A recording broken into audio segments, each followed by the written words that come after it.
mo bang madagdagan ang kita ng iyong tindahan? Pero ang problema mo, tabi-tabi kayo dyan. Huwag kang mag-alala, parehas tayo ng problema. Gusto mo bang malaman ang magiging kasagutan ni Ate Tintin para dumami at medyo lumaki ang iyong kita? Abay, syempre, bago ang lahat, mag-subscribe ka muna sa akin. Please lang, libre naman yan mga kasari. I-like mo na rin ang aking video. Syempre, isabay mo na rin ang notification bell na yan mga kasari sa pagpindot mo, sa pag-click mo. Please lang, para pag may bago akong chismis, may bago akong chika, isa ka sa manonotify mga kasari. At pakishare na rin ang aking video kung hindi kayo busy. Kaya, umpisa na natin ang real talk at masaya nating chismisan. Magandang araw, kasari-sari. Kumusta kayo? Kumusta ang inyong tindahan? Ito na naman ang inyong palawenyang tindera, si Ate Tintin. Sa mga bagong subscribe pa lang sa akin, welcome po sa channel ng inyong palawenyang tindera. Mga kasari, isa ka ba sa namang problema? Ate Tin, tabi-tabi kaming mga may tindahan dito. Pwede na kaming magkamustahan. Handshake. Dahil sa lapit ng mga kakumpetensya mo. O, syempre, paano pakikita ang isang may tindahan, mga kasari?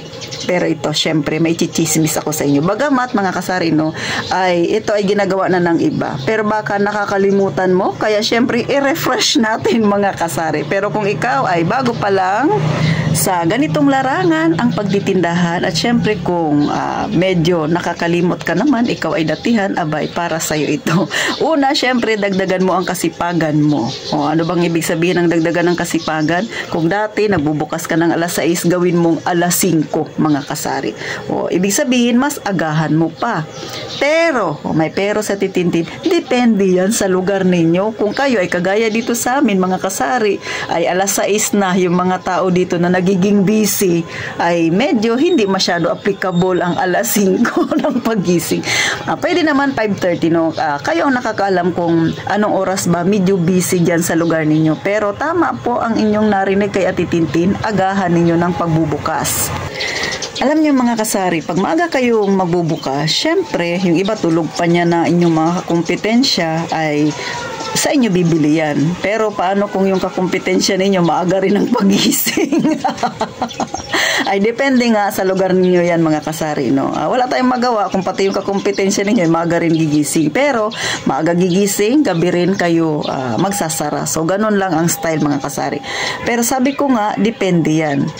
Ako naman mga kasari, no, maagang nagigising pero tanghali nang nagbubukas. Kasi nga, bago mag-alas 5 ng madaling araw, gising na si Titintin. Pero yung mga panahon na yan, pumupunta ako ng baybay. Nagja-jogging ako doon. Nagwo-walking ako para sa aking kalusugan. Hindi pa naibenta-benta lang si Ate Tintin. Kailangan din mag-exercise tayo mga kasari. Kailangan natin yan para may laban tayo sa maghapon dito sa tindahan. Isa pa, ay ako lang din mag-isa dito sa aking tindahan mga kasari. So, from opening to closing si Ate Tintin. Pero, syempre, sabi ko nga, depende yan sa inyo, no? Pero ako kasi mga kasari, ay nasanay na ako na kailangan magising ng maaga para mag-walking.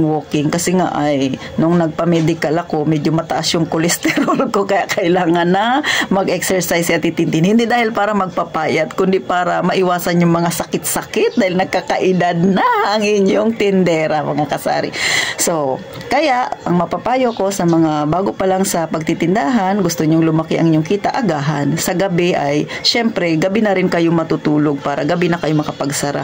Gaya ng sa kakumpetensya ko, maaga pa sila nagbubukas ng mga 5:30, open na sila. Tapos natutulog minsan alas 12 na. Pero okay lang kasi tatlo sila ang nagbabantay. So may opening, may mid-shift, at saka may closing. Paano naman ako from opening to closing si Ate Tintin? So hindi ko kaya yung ganun mga kasari, no?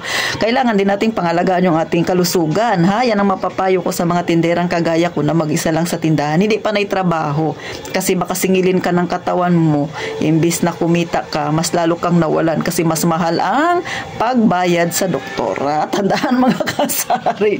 Pero syempre, simpleng tips lang ito na Titintin na kung kaya ninyo, at saka kung mayroon naman kayong maaasahan sa inyong tindahan, mga kasama ninyo, mas maaga, mas maganda mga kasari, no? Lalo na kung kayo ay namimili, huwag kayong magsara.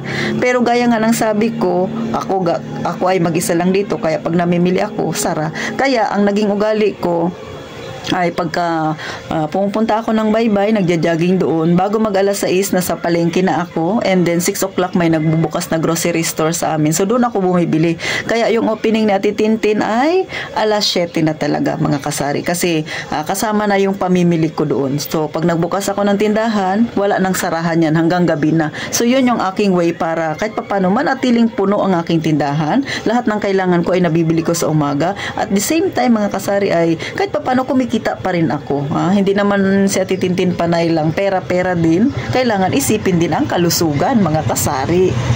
Pero syempre, gaya ng sabi ko, kung kayo ay may maaasahan sa inyong tindahan na magbantay, ay gawin ninyo, no? Sayang din talaga yung kita, mga kasari. Next, ano pa ba yung pwedeng gawin para madagdagan ang benta ng iyong tindahan, lalo na kung kayo ay tabi-tabi? Abay, imbis na magmukmuk ka sa tindahan mo pag walang nabili, mag-isip ka ng pwede mong idagdag na produkto. Kagaya ako, mga kasari, no? Bumili ako ng mga nakaraan, siguro mga 1 buwan na mahigit na naglalagay ako ng headband, ponytail, mga tali-tali, mga ipit-ipit. So, kanina nag-check ako.